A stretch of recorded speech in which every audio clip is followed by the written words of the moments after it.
You know what I mean? Sometimes you just gotta do the crazy Joker laugh. That's all you can do, man. Philadelphia Eagles, like in a must-win situation for the division and possibly for the conference, because who knows what's gonna happen next week with the 49ers. In this type of situation, right, where it's all laid out for you, the division and everything. Because Dallas ain't looking like nothing special, even though they won yesterday, right? What you do? You go lose to the Cardinals, to the Arizona Cardinals. Arizona Cardinals. That's what you go do.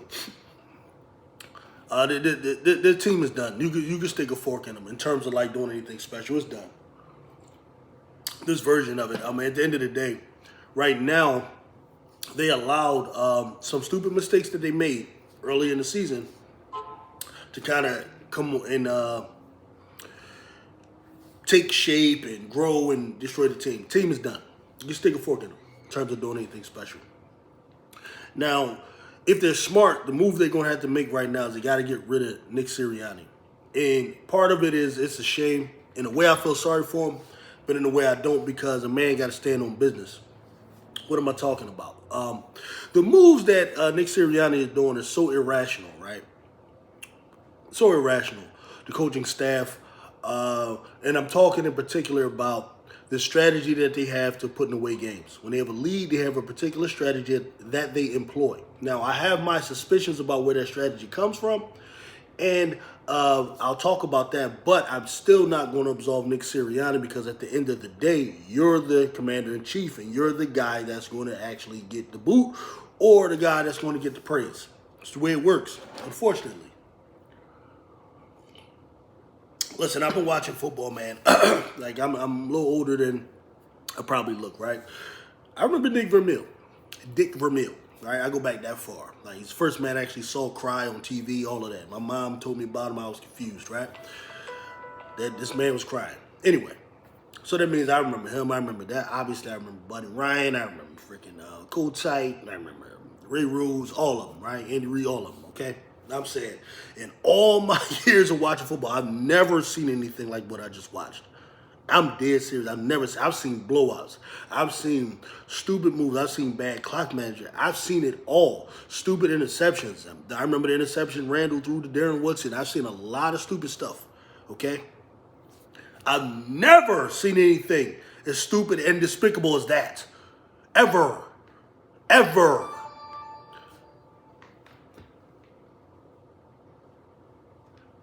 Cardinals score tied up 28, which is bad enough.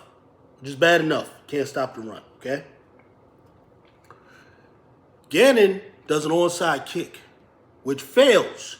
You get the ball at the 40, so you're already in scoring position from the rip. 4 minutes left, something like that.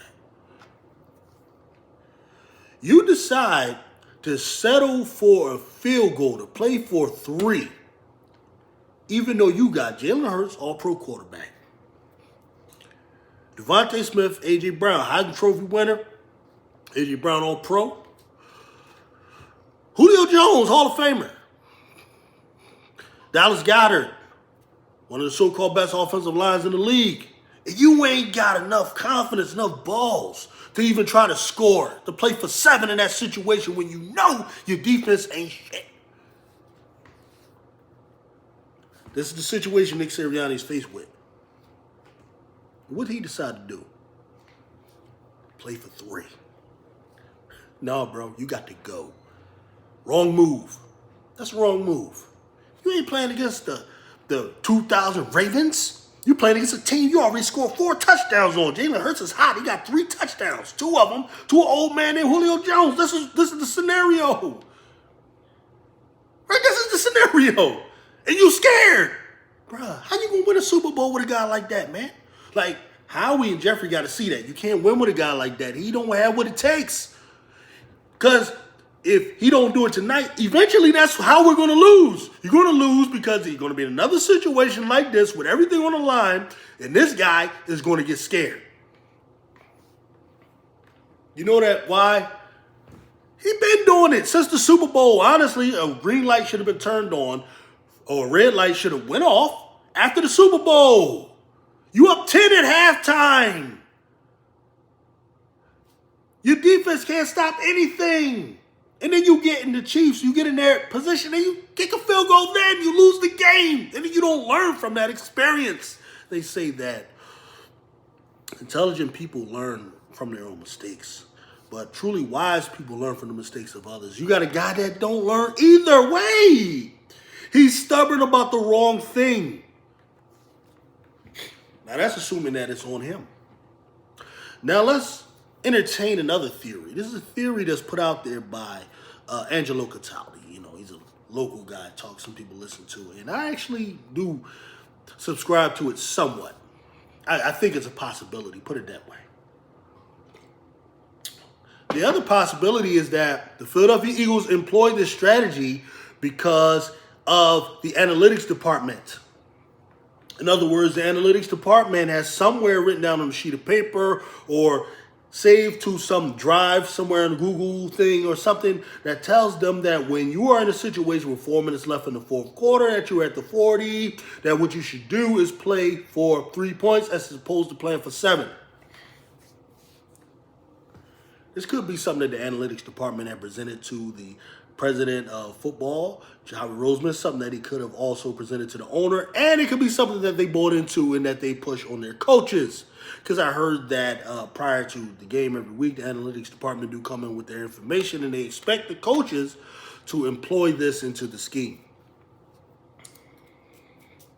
So let's say that's the case. You know what? I still blame the coach. Why? Because, coach, you're the commander-in-chief. You're the guy that has to call it at the time. You're the guy that has to either go with your feel or to go with that. Because guess what?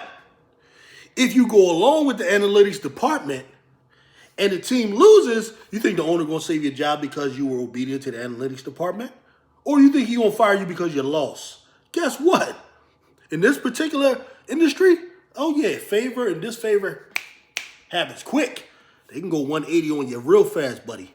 So what you need is a guy that knows how to use the analytic for when it's appropriate and how not to use it when it's not appropriate. Because the more important thing that's happening right now, oh yeah, you're losing the team.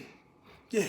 When you get to the point where like an A.J. Brown is looking and he's seeing that, oh man, if he becomes convinced that this guy doesn't know what the hell he's doing, what happens when Devontae Smith starts to think, this guy doesn't know what he's doing? What happens when Carter and all these guys think this guy doesn't know what they're doing? That's called putting the owner in a situation where his hands are tied now.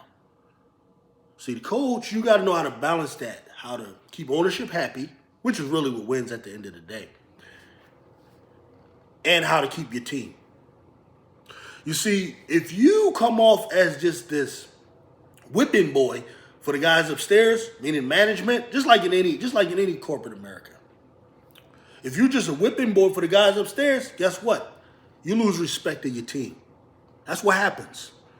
And I can see it. You know, you got smart guys on the team. And guess who else is smart? The fans. I know y'all think, you know, because you're studying film and you can run down the names of the plays and all of that you think fans are just dumb and passionate. No. Dude, we saw a lot of bullshit in this city. We saw a lot of bad football. And we saw some good football, some good things too. Like, we know what a good cornerback looked like. Remember, we had Eric Allen here. We had Troy Vincent here, Bobby Taylor. We know what a good defense looked like. We had Buddy Ryan, Bud Carson. Yeah. We had Jim Johnson. Yeah. We know what a good defense looks like. We also know what some bullshit look like too. We also know what a scared coach look like too. And we don't play that here. That don't work here.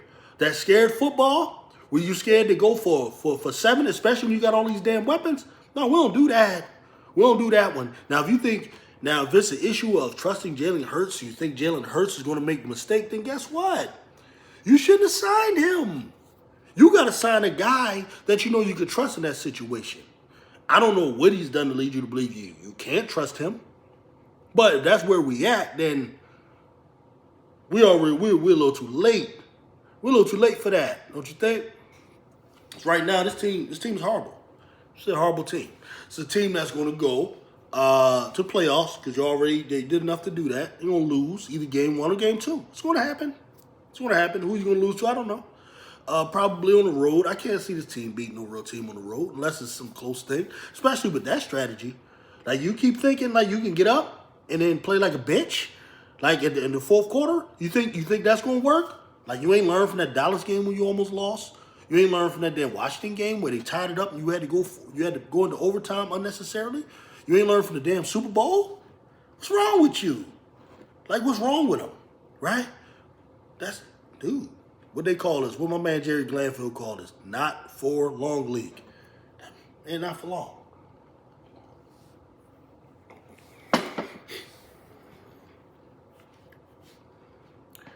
If Howie Roseman and Jeffrey Lurie are instructing him to play this way, it is his obligation to oppose them.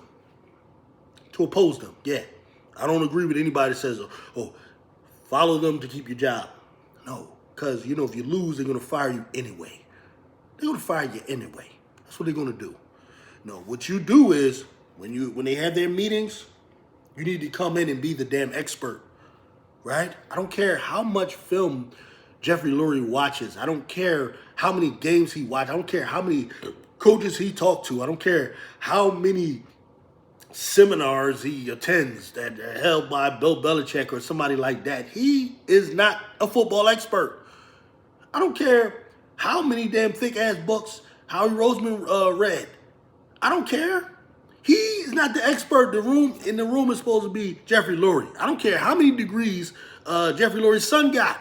He's not the expert. You're supposed to be the expert. If they want to tell you should pass instead of run, you should be able to defend yourself verbally against him. You should be able to crush an owner, crush a coach verbally in a debate in any room at any time when it comes to the sport of football. And then they'll just submit to you and let you go ahead and do your thing. And you live or you die on your own merits, by your own means. Okay? You die on your own sword. Don't die because they're telling you should follow some analytic. And this is assuming it is an analytic. I'm trying to do that to give Nick Sirianni a bit of credit. I'm trying to assume he's not the biggest idiot in the world. He might be. But I'm thinking maybe he's being told to do this because what he's doing is so irrational and so, off the wall that I can't imagine. I can't imagine someone can be that dumb and make it to be a head coach in the NFL. I could be wrong. Okay? But right now, this season, capiche, mafiche, as we say in the Arabic world. Mafiche. Mafiche. It's over. Okay? We can't run the ball effectively enough, and we're not dedicated to it. Once we wanted to, we could. It's amazing how well you can run when you want to. All of a sudden you start running the fourth quarter. Got all the talent in the world. Coaching staff got to go. That defense, Jeffrey. Stop the BS. Go get you a real defensive coordinator. Stop with these gimmicky, stupid, analytic following defenses. Go get a guy. I'm just trying to give advice. Go get a Rex Ryan. Go get a guy that can invent something. That can figure something out. That can fool a quarterback. That can trick a guy. You can't even trick Kyler Murray. And Kyler Murray doesn't even know how to read defenses. This guy, they made him sign a contract. And he can figure out your defense. Your defense sucks. Okay? Even if you can get it to be this at its apex or whatever you think that it's supposed to operate better if you have the proper players running it, everything, it sucks, okay? Even if it's as good as Miami's, that's not a great defense. That's an okay defense. Get a dominant defense, bruh. What is going on? Even the Chiefs have a defense. Why do you think that you want to win with just offense? Why? Especially when you got a scared play caller. How's that going to happen? Yeah, it's all good. Listen, I'm going to keep watching, keep making videos, but I ain't doing no bragging for these guys, man. No, I'm doing that. That's over with. Yeah, I don't support idiocy or idiots. I don't support that, right? And I definitely expect some changes, barring a miracle. Somehow, this guy can miraculously win a Super Bowl. And that would really be a miracle, right? Because, yeah. And it can't happen because if a team was to do that, the only time teams, say that are in fifth seed, that are go on runs, get hot at the right time and win, are defensive teams. We saw Tampa Bay do it a few years ago. Can't remember the exact year. And we saw the Giants do it back in 07 or 11, one of them years, where they were like the 7-9, and they went out there. The difference is they were defensive teams. Defensive teams can do it because defense can travel on the road and embarrass the other team. This team has no defense, man. None, right? None. We can't even stop the run, and you got these big-ass dudes from Georgia. What is the deal, right? Why? Why can't they stop the run? It's I've never seen anything like it in my life. All this talent, and you cannot produce a competent product.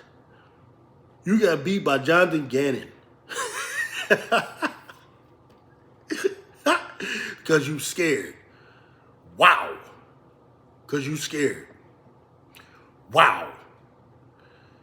Bruh. Get this dude the fuck out of here, man. I'm gone.